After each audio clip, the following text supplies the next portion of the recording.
Hello mayam, indigenous Manipuri foods na mayam ahan magdada taram na okjuri.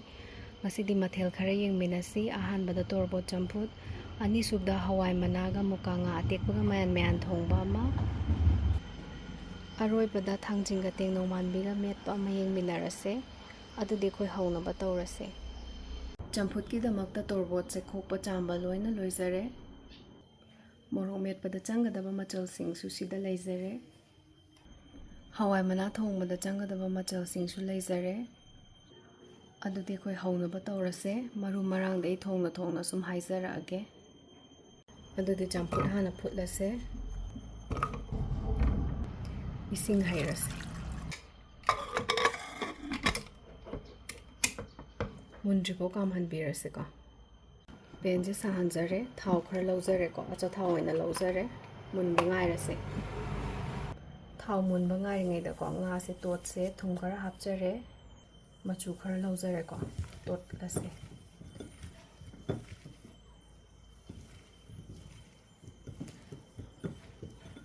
Thammase thau mullaga hapse ko. Thau mulle tejpata thadazarage. Maije leithajabani ko khar sai haina thau se. Methi maru khara hapase. Jira su khara chaisinjare. Tilau hapjare ko. Ngatan otse. Hing khitang hapjage. Maroi se khara machu olhan se. Tilau machu onba haure. Maru marang se spoon tangkhai ma thadajare. Chanam su haphorase. Otlase ko. Mai se medium na thammaga tawjabani ko ibise. Lakhat leithang thang sanabiro. Maru se kasilakpa gi tumina ko. Sing hapchinjare.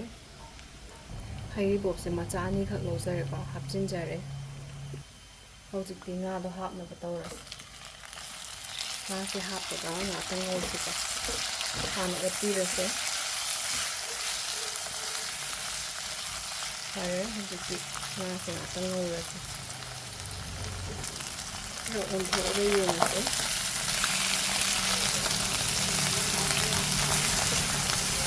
Kabaka basin onthoga ko.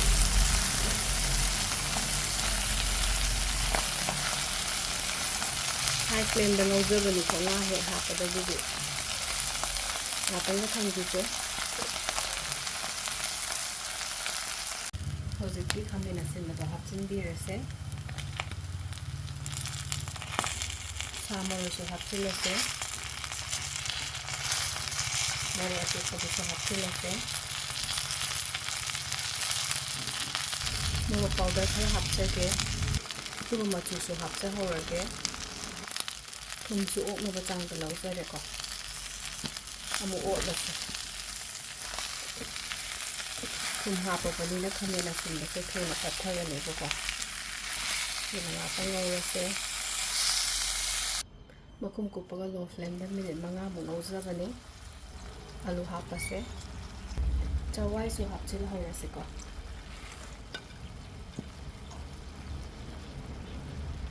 Ngatang otse. Mathak makham ta onthose ko.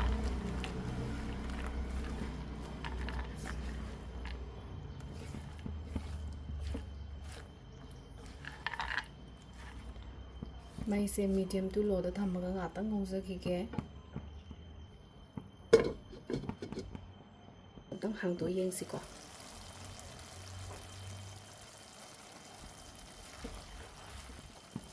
Fare dudi Hawai mana hapchilase. Mathang makham ta onthose ko.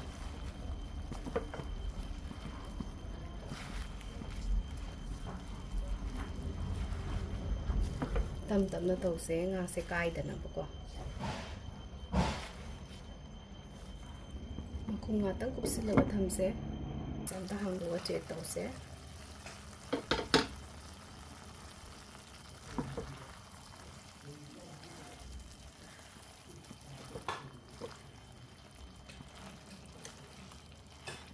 Hojikti mahi hapa yarani.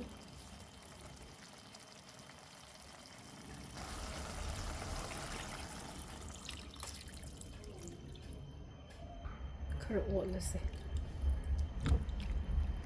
हौजिक्ति खुमजिल्लगा मुनबा ngairasiko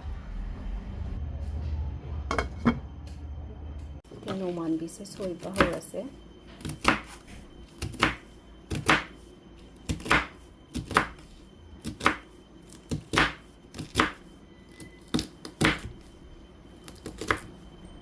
खरा पौरग अदुम सोइजरे plate अमदा थमजरगे तोनिंग को का फदिगोंगा लौजरेबा सी सोइदमा तौजरगे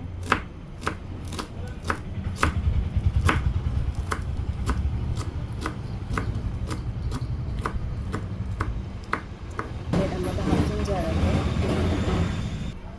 तिलौ मचाम लौजरेबा सेमु सोइजरगे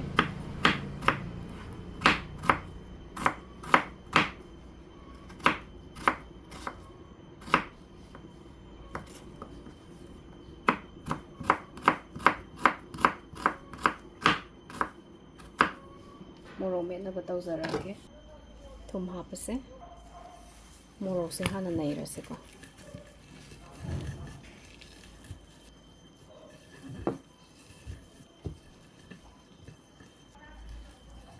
ngari hapase hojikti नैरसे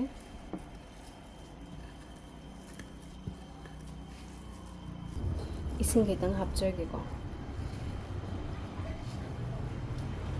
यान नैरसे फजन मोरोक मेटपसे पुंकंग कंगसु चाबा नुंगाइदबने पांचिंग हापगे तेंगनो मानबीदो हापगे मरोइसे सुम हापचिल हौरगेको मेटलसे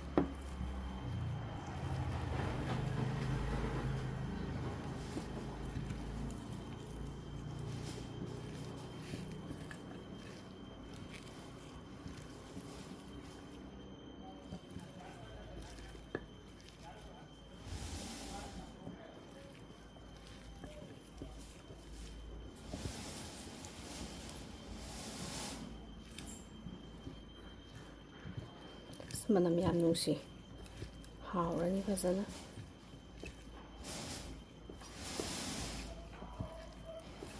मोरोक मेटपसदी ngari थुम मोरोक फजना नम्मदी हावरबने सुको मचल से अमा हेक्तगा मेटलसुबा फरे हौजिक्ति मोरोक मेटपसु लोइजरे इंजांगदो फजना सौरिबनेबको अमता येंगस कुम हांगदोगा चेक तौरसे अमतंग ओटलगा येंगसेको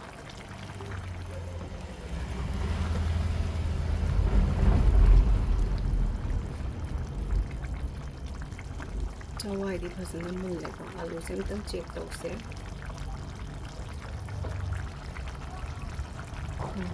आलू से फजना मुल्ले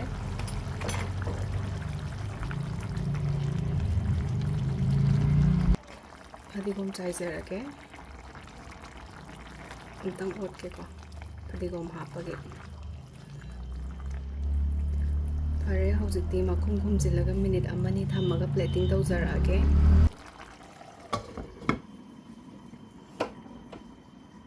अगे अनौबा वीडियो के नोटिफिकेशन उनबा सब्सक्राइब तौबा काउबीगनो अदुगा सब्सक्राइब तौखरबसिंगबुसु थागतबा फोंदोकचरी